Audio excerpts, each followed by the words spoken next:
Hi, this is Christopher Boucher, and I'm going to review a continuous probability distribution, the standard normal distribution. So it's one of the population distributions, and it's a little bit more complicated than the prior example that I did, although it's still in the class of, I'd say, easier probability distributions of the continuous variety.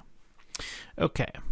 It's only tricky because of the what we're solving for, and it's not quite as intuitive as the prior example that I did. Okay, cantaloupes have a mean of 14 ounces and a standard deviation of 3 ounces. What is the probability cantaloupes will weigh 12 ounces or more, 12 or more ounces? So, a couple things here. Let's write out what we know. We know that our mu is 14, and our sigma, or population standard deviation, is 3. And let's write out our probability statement. Probability statement is x is 12 or more. We're looking for the probability x is 12 or more. So let's write out our little picture, little diagram. The pictures always help us, especially in this problem. And I always write mu. We want to know what is in our center. So our mu is 14. Okay, so in this case, the our inequality points towards the area of interest. But this is a little trickier than usual. Most of the time, we would say, okay, our inequality points over to the right tail. But in this case, we're looking for x is greater than or equal to 12, and 12 is on the left-hand side of the population mean, because it goes like this. Low to high. So what we end up with here is we have to remember low numbers, high numbers. And what this means is we're going to be on this side, but our area of interest is going over here. So what we do is we draw a line. I got a little messy. But our area of interest is all the way. It's this whole area.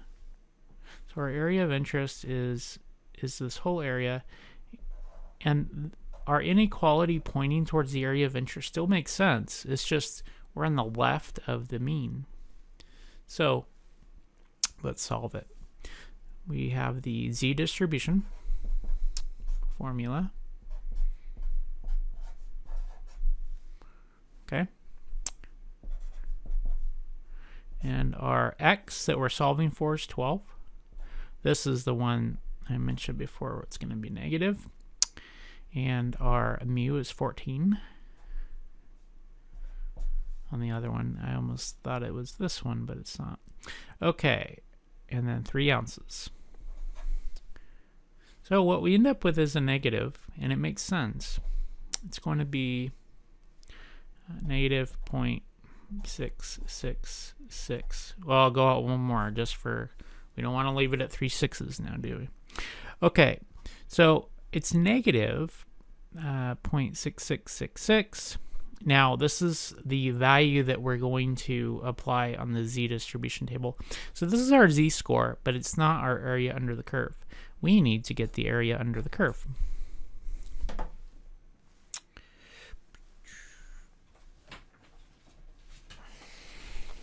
So the area under the curve, 4.6666 is a little bit of glare off the lamination. So 0.6, and then we go all the way out to the 6, and that's as far as we can go with accuracy. So it's 0.2454. 0.2454.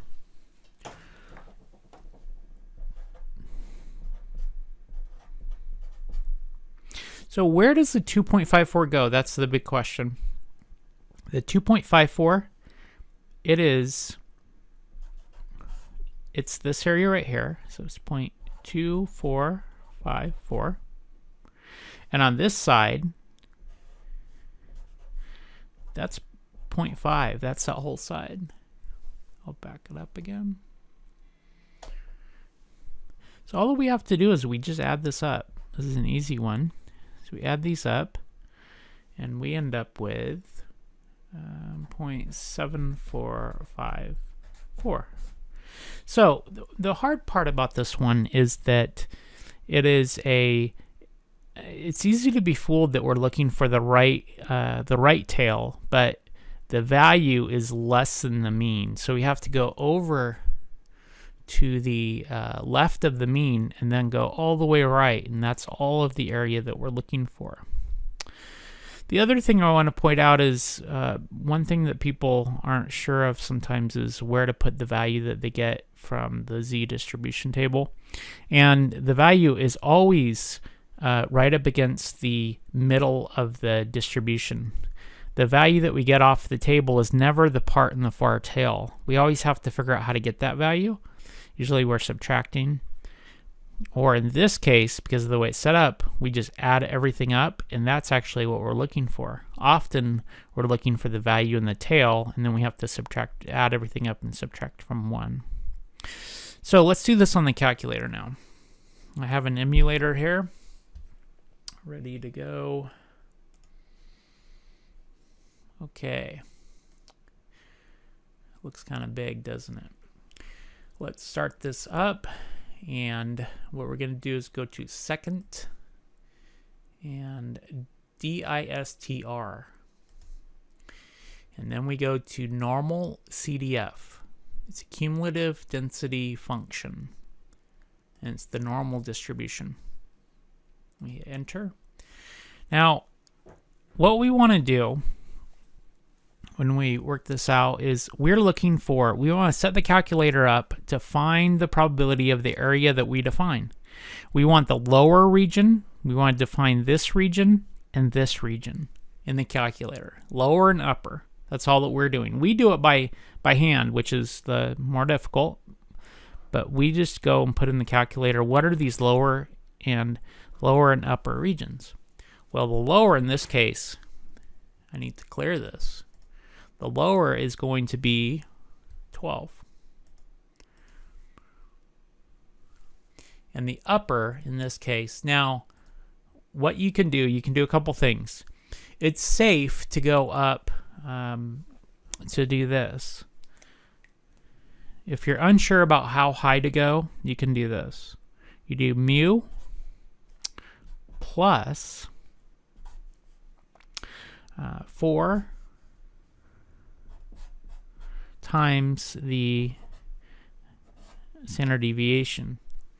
And if you do this, your odds are that you'll be capturing the majority of the probability within this to the point where your values will end up being okay. What I'm saying is if you pick your upper limit and it's too low, you'll cut off some of the probability on this tail. Because what you're doing is you're setting the upper limit. We want to go out at least 4 standard deviations past the mean to make it so that we're not cutting off probability at this end. Otherwise, our number is going to be too low when we work this out. So this is one way to do it. At least 4 standard deviations past times sigma, then add that to the mean so it's past the mean. That's one way to do it. The other way to do it is we just pick a really big number. And honestly, it's easier just to do the really big number, but the question always comes up, how low can I make that upper number if I need to or whatever. So the other ways we do this, we do 1, second, and then there's little e's. We do e, and then 9. That's as high as it'll go. And what that is we're completely safe every time. So what they have in the calculator. On the other end, we can put a negative in front of this, and this will be our low end. Sometimes we'll do that. Our standard deviation, our mu is 14. I'm sorry, and our standard deviation is 3. Okay, I think we're ready to solve it. If we're lucky, we should come up with almost identical answer as what we calculated. Okay, 0.7475. Look at that. 0.74. Okay, this is 74. We got 7454. And the calculator said 7475. So the calculator is more accurate no matter what. It's one of those things where if you're accurate at least for the first couple digits, that's good.